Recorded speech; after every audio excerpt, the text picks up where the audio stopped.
Shalom saudara yang kekasih, bersama saya Pendeta Ram Kenny. Kita akan mencoba menjawab dua pertanyaan penting. Yang pertama adalah, mengapa Allah tidak membinasakan Lucifer ketika Lucifer memilih untuk memberontak melawan Allah? Yang kedua, hukum apa yang dilangkahi atau dilanggar oleh Lucifer sehingga ia harus dibuang, dikeluarkan dari sorga, dan bersama dengan sepertiga malaikat yang lain, dia dilemparkan ke bumi ini. Nah, mari kita lihat apa kesaksian Alkitab atau bagaimana Alkitab menjawab dua pertanyaan penting ini.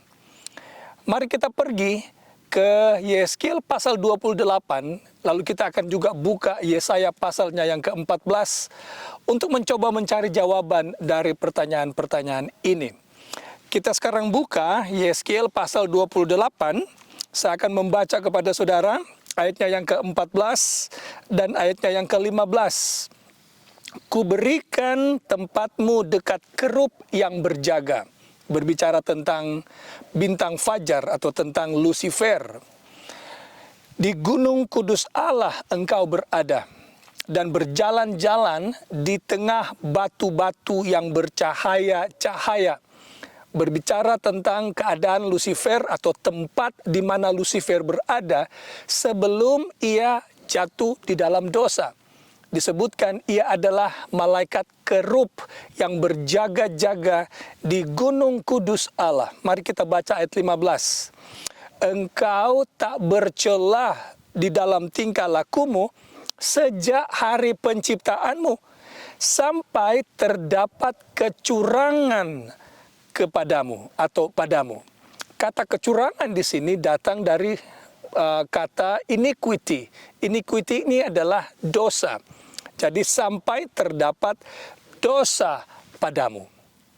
Jadi Lucifer disebutkan berada di, kalau kita baca ayatnya yang ke-13, berada di Taman Eden surgawi. Yaitu Taman Allah, ini adalah tempat kediaman Allah. Di sanalah Lucifer itu berada. Lalu dia disebutkan sebagai malaikat kerup.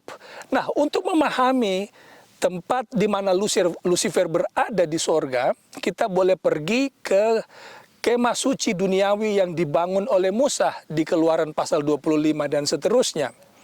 Kita dapati di kemah suci yang dibangun oleh Musa, malaikat kerup itu adalah malaikat penudung dari tabut perjanjian. Di mana tabut perjanjian ini terletak, yaitu di bilik yang maha kudus, di bilik yang paling dalam, yang paling kudus. Di mana kita temukan tutup pendamaian dan 10 hukum Allah yang menjadi dasar atau yang berada di dalam tabut perjanjian yang menjadi dasar pemerintahan Allah di sorga. Kalau begitu, Lucifer adalah malaikat yang terdekat dengan Allah di sorga. Dia adalah malaikat yang menjaga, yang memelihara, yang menuruti pemerintahan Allah, termasuk menjaga 10 hukum Allah yang menjadi dasar pemerintahan Allah. Karena berkali-kali saya sudah terangkan, 10 hukum Allah ini adalah karakter Allah sendiri. Lalu ayat 15 berkata, sampai terdapat dosa padamu. Apa itu dosa, saudara yang kekasih? Dosa adalah pelanggaran hukum. Nah, kalau begitu pertanyaan yang kedua sudah bisa kita jawab. Hukum yang mana yang dilanggar oleh Lucifer sehingga ia harus dibuang, dikeluarkan dari surga? Jawabannya adalah 10 hukum Allah. Ini adalah hukum yang awalnya dijaga, dipelihara oleh Lucifer karena dia adalah malaikat kerup. Kembali lagi ke bait suci duniawi yang dibangun oleh Musa, malaikat kerup ini adalah malaikat yang menudungi tabut perjanjian, di mana di dalam tabut perjanjian itu terdapat 10 hukum Allah. Dan di tabut perjanjian inilah Allah menampakkan dirinya, karena itu juga adalah lambang tahta Allah. Allah berdiam di tengah-tengah bangsa Israel. Ia menampakkan dirinya di kemah pertemuan di bilik yang maha kudus, yaitu di the glory of Shekinah, atau terang kemuliaan Shekinah. Itulah kemuliaan Allah, tahta Allah, di mana ketika ia menampakkan diri kepada orang-orang Israel. Jadi Lucifer, sekali lagi, adalah malaikat yang memelihara, yang menjaga 10 hukum Allah. Nah, sekarang ketika ia berdosa, melangkahi perintah Allah, ia dibuang ke sana. Mari kita lihat dosa yang mana dari 10 hukum Allah ini secara spesifik kira-kira yang dilanggar oleh Lucifer. Mari kita pergi ke Yesaya pasal 14. Kita akan lihat ayat yang kiranya dapat membantu kita mengerti bahwa memang 10 hukum Allah lah yang dilangkahi oleh Lucifer. Dan jangan lupa prinsip dalam mempelajari Alkitab, khususnya tentang hukum Allah, kalau kita melanggar satu, melanggar semuanya. Ini yang dikatakan oleh Yesaya pasalnya yang ke-14. Saya akan bacakan kepada saudara ayatnya yang ke-12 dan 13. Wah, engkau sudah jatuh dari langit. Ini berbicara tentang Lucifer kembali. Hai bintang timur, putra fajar, itu nama lain dari Lucifer. Engkau sudah dipecahkan dan jatuh ke bumi. Hai yang mengalahkan bangsa-bangsa. Engkau yang tadinya berkata dalam hatimu, aku hendak naik ke langit. Aku hendak mendirikan tahtaku mengatasi bintang-bintang Allah. Dan aku hendak duduk di atas bukit pertemuan jauh di sebelah utara. Ayat 14. Aku hendak naik mengatasi ketinggian awan-awan. Hendak menyamai yang maha tinggi. Nah, 10 hukum Allah, hukum yang pertama khususnya berkata, jangan ada padamu Allah lain di hadapanku. Tetapi Lucifer merasa diri sebagai seorang yang mulia di sorga. Ia ingin menyamai Allah. Pada dasarnya ia ingin menjadi sama seperti Allah. Ia merasa memiliki kemampuan yang melebihi dari Allah. Jadi kita bisa bayangkan argumentasi yang dilakukan oleh Lucifer untuk mengelabui, menipu makhluk-makhluk intelijen, dalam hal ini para malaikat-malaikat, untuk berpihak kepadanya. Saudara kekasih, untuk mengelabui atau menipu malaikat-malaikat, Lucifer sudah pasti menggunakan satu argumen yang sangat masuk di akal. Karena ini berbicara orang makhluk yang mulia, malaikat-malaikat. Kita bisa bayangkan peperangan di sorga ini bukanlah peperangan dengan pedang atau seperti film Star Wars, begitu ya, yang digambarkan terjadi peperangan di galaksi dengan senjata, dengan pedang dan lain sebagainya. Peperangan yang terjadi di sorga adalah perang argumentasi antara Allah dan setan. Setan mengklaim Allah ini adalah Allah yang otoriter. Dan dia ingin mempengaruhi malaikat-malaikat yang lain untuk berpihak kepadanya, merasa bahwa dia bisa memerintah lebih baik dari Allah. Jadi, dosa Lucifer adalah ingin menjadi sama seperti Allah. Tidak heran pengikutnya yang adalah juga anti-Christ, yang memiliki roh pemberontakan yang sama dengan Lucifer dalam Alkitab, khususnya dalam Daniel pasal 7 yang kita sudah pelajari pada beberapa waktu yang lalu, juga di 2 Tesalonika pasal 2 ayat 3, 4 dan seterusnya berbicara tentang manusia durhaka yang ingin menyamai Allah, ingin menjadi sama seperti Allah. Nah, sekarang mengapa Allah kalau begitu tidak langsung membinasakan Lucifer saat itu juga? Bukankah Allah memiliki kuasa yang mutlak untuk membinasakan Lucifer, kemudian mengganti dengan Lucifer yang lain? Tahukah saudara bahwa Allah memiliki kuasa untuk melakukan itu? tetapi Allah memilih untuk tidak membinasakan Lucifer. Mengapa? Well, mari kita lihat jawaban Alkitab. Ada yang berkata bahwa karena Allah itu kasih, dan memang benar Allah itu kasih. Tapi jangan lupa, selain Allah itu adalah Allah yang pengasih, Allah juga adalah Allah yang adil. Justice or just. God is just. Keadilan menuntut orang yang berdosa harus dihukum. Itu baru adil namanya. Tapi kasih menuntut orang yang berdosa harus dibebaskan. Nah, bagaimana Allah membuktikan kepada alam semesta bahwa Allah itu tidak pandang bulu, tapi menegakkan keadilan, tapi pada waktu yang sama juga menunjukkan kasih-Nya yang sempurna. Saudara yang kekasih, mari kita lihat bagaimana Alkitab menjawab ini. Mari kita pergi ke buku Ulangan, pasalnya yang ke-19. Ulangan pasal 19, kita akan baca ayat 16 sampai ayatnya yang ke-19. Berbunyi begini, saya bacakan kepada saudara. Apabila seorang saksi jahat menggugat seseorang untuk menuduh dia mengenai suatu pelanggaran, maka kedua orang yang mempunyai perkara itu haruslah berdiri di hadapan Tuhan, di hadapan imam-imam dan hakim-hakim yang ada pada waktu itu. Ayat 18, maka hakim-hakim itu harus memeriksanya baik-baik, dan apabila ternyata bahwa saksi itu seorang saksi dusta, dan bahwa ia telah memberi tuduhan dusta terhadap saudaranya, ayat 19, maka kamu harus memperlakukannya sebagaimana ia bermaksud memperlakukan saudaranya. Demikianlah harus kau hapuskan yang jahat itu dari tengah-tengahmu. Ini prinsip yang kita dapatkan dari 3 ayat ini. Kalau ada 2 orang bertikai, maka kedua orang yang bertikai ini harus melibatkan orang yang ketiga atau pihak yang ketiga untuk menjadi hakim terhadap perkara dari 2 orang ini.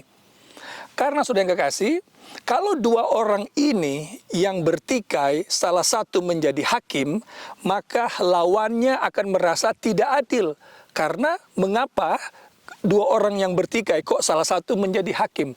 Demikian pula sebaliknya, salah satu yang lain kalau dia mengklaim dia menjadi hakim, maka itu akan tidak adil bagi yang satu. Nah, supaya ini adil, perkara ini harus melibatkan orang yang ketiga atau oknum yang ketiga. Dan memang demikianlah sistem keadilan yang terjadi di dunia kita ini. Kalau ada pertikaian antara 2 pihak, maka harus ada pihak yang ketiga, dalam hal ini penegak hukum, yang akan menengahi, menentukan mana yang salah dan mana yang benar. Nah, sekarang mari kita kembali ke surga.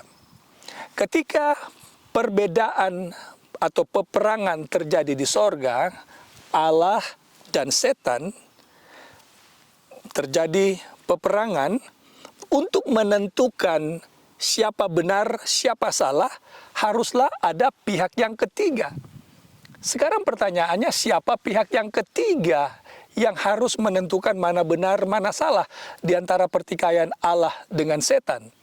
Jawabannya, tidak ada pihak ketiga di sorga, karena semua penduduk sorga terbagi atas 2, yang memihak kepada Allah dan yang memihak kepada setan. Nah, mari kita dengarkan bagaimana Alkitab menjelaskan hal ini. Kita pergi lebih dahulu ke dalam Wahyu pasal 12. Wahyu pasal 12 memberikan kita sedikit petunjuk tentang hal ini. Wahyu 12, kita akan baca ayatnya yang ke-3 dan 4. Maka tampaklah suatu tanda yang lain di langit, dan lihatlah seekor naga merah padam yang besar, itulah iblis, setan, si ular naga, berkepala 7 dan bertanduk 10, dan di atas kepalanya ada 7 mahkota. dan ekornya menyeret sepertiga dari bintang-bintang di langit dan melemparkannya ke atas bumi. Jadi, kemana iblis dan pengikut-pengikutnya itu dilemparkan? Saudara yang kekasih, dilemparkan ke bumi. Nah, kalau begitu pertanyaannya sekarang, siapa pihak yang ketiga yang akan menjadi hakim, yang akan memutuskan perkara mana yang benar, mana yang salah antara pertikaian Allah dan setan? Mari kita lihat bagaimana Alkitab menjelaskan hal ini. Kita kembali ke Yeskiel pasal 28, kita akan baca ayatnya yang ke-17. Yeskiel 28 ayat 17 akan menolong kita mengerti hal ini. Engkau sombong karena kecantikanmu. Kembali berbicara tentang Lucifer. Hikmatmu kau musnahkan demi semarakmu. Lalu dengarkan ini saudara. Ke bumi kau kulempar. Ini cocok dengan Wahyu pasal 12 yang kita sudah baca. Ke bumi kau kulempar, kepada raja-raja engkau kuserahkan. Nah, Alkitab menyebutkan Lucifer itu dibuang ke bumi, ke hadapan raja-raja. Siapa raja-raja di sini, saudara yang kekasih? Ketika Adam dan Hawa diciptakan, bumi kita ini diciptakan, Adam diberikan dominion. Adam diberikan wilayah kekuasaan. Karena memang ketika Adam diciptakan, Adam itu adalah penguasa dari bumi kita ini. Dia bisa kita katakan raja. Jadi kalau begitu, yang menjadi pihak ketiga yang akan menengahi perkara Allah dan setan adalah manusia. Tidak heran Paulus dalam 1 Korintus pasal 6, saya bacakan kembali ayatnya kepada saudara. 1 Korintus pasal 6 ayat yang ketiga berbunyi begini. Tidak tahukah kamu bahwa kita akan menghakimi malaikat-malaikat? Saudara dengar itu? Manusia akan menjalankan tugas sebagai juri duty. Di Amerika itu kalau ada perkara-perkara yang menjadi juri di pengadilan-pengadilan itu dipilih dari citizen atau warga negara yang baik yang akan dipilih menjadi juri untuk menentukan perkara kriminal di pengadilan. Dan ini sangat mirip dengan bagaimana Allah menjalankan pemerintahannya, yaitu melibatkan pihak ketiga untuk menentukan, untuk membuktikan siapa sebenarnya yang benar, siapa yang salah antara Allah dan setan. Dan itulah manusia berada di tengah-tengah. Saudara yang kekasih, kalau Allah langsung binasakan iblis atau setan atau Lucifer, maka tuntutan atau tuduhan Lucifer benar bahwa Allah itu adalah Allah yang kejam, Allah yang otoriter, Allah yang yang tidak pengasih, yang semena-mena, maka tuduhannya akan benar kalau setan langsung dibinasakan oleh Allah. Tetapi Allah mengizinkan setan untuk terus menjalankan usahanya. Lalu manusia yang hidup dari zaman ke zaman akan menilai, akan melihat siapa yang benar, siapa yang salah. Dan pada akhirnya, saudara kekasih, Alkitab menyatakan ketika Allah pada akhirnya akan membinasakan semua pengikut setan dan setan sendiri dan akan mengakhiri dosa di dunia ini, semua lidah, termasuk lidah orang yang akan binasa, akan berseru bahwa Allah itu benar dan adil. Saudara yang kekasih, Allah dapat dipercaya. Allah dalam menjalankan pemerintahannya adalah kasih, tapi dia juga adil dalam waktu yang sama. Itulah yang ia lakukan di atas kayu salib untuk saudara dan saya. Kasih dipraktekkan di salib untuk membebaskan saudara dari kematian yang kekal. karena saudara dan saya sudah berdosa, saudara dan saya layak untuk mati. Tapi Allah tidak mau kita mati. Ia mengasihi saudara dan saya. Ia memilih untuk mati di kayu salib. Tapi keadilan menuntut orang yang bersalah harus mati. Itulah juga yang ia lakukan di kayu salib, memenuhi tuntutan hukum. Ia yang mati. Ia tidak mau manusia yang mati, tapi ialah yang menebus kita dengan kematiannya sendiri, agar dosa saudara dan dosa saya diampuni, agar saudara dan saya dapat tetap hidup dan mendapatkan pengharapan hidup yang kekal. Semoga saudara dan saya akan tetap memilih untuk menuruti perintah-perintah Allah, menghormati 10 hukum Allah. Kenapa, saudara yang kekasih? Kalau 10 hukum Allah adalah pusat pertentangan antara Allah dan setan di Taman Eden, apakah itu juga akan menjadi pusat pertentangan sepanjang masa, bahkan pusat pertentangan di akhir zaman sebelum Yesus datang? Mari kita lihat apa kesaksian Alkitab. Kembali kita pergi ke buku Wahyu. Wahyu pasalnya yang ke-12 ayat 17. Berkata bahwa marahlah naga itu kepada perempuan yang lain dan keturunannya yang lain yang menuruti hukum-hukum Allah. Karena setan atau pusat kemarahan setan di akhir zaman ini akan ditujukan kepada mereka yang menuruti hukum-hukum Allah. Lalu, apa panggilan Allah kepada dunia ini? Kita pergi ke Wahyu pasal 14. Wahyu pasal 14, saya bacakan kembali kepada saudara. Ini ayat yang sudah banyak kali saya baca. Ayatnya yang ke-6 atau ayat yang ke-7 saya baca ya.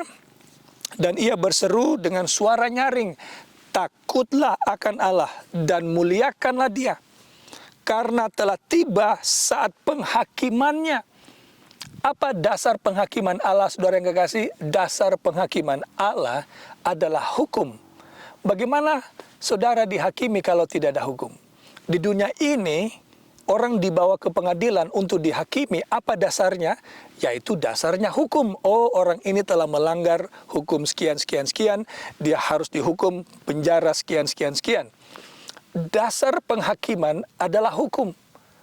Nah, bagaimana saudara bisa katakan hukum Allah tidak berlaku lagi? Bagaimana Allah menghakimi dunia ini kalau kita katakan hukum itu sudah tidak ada?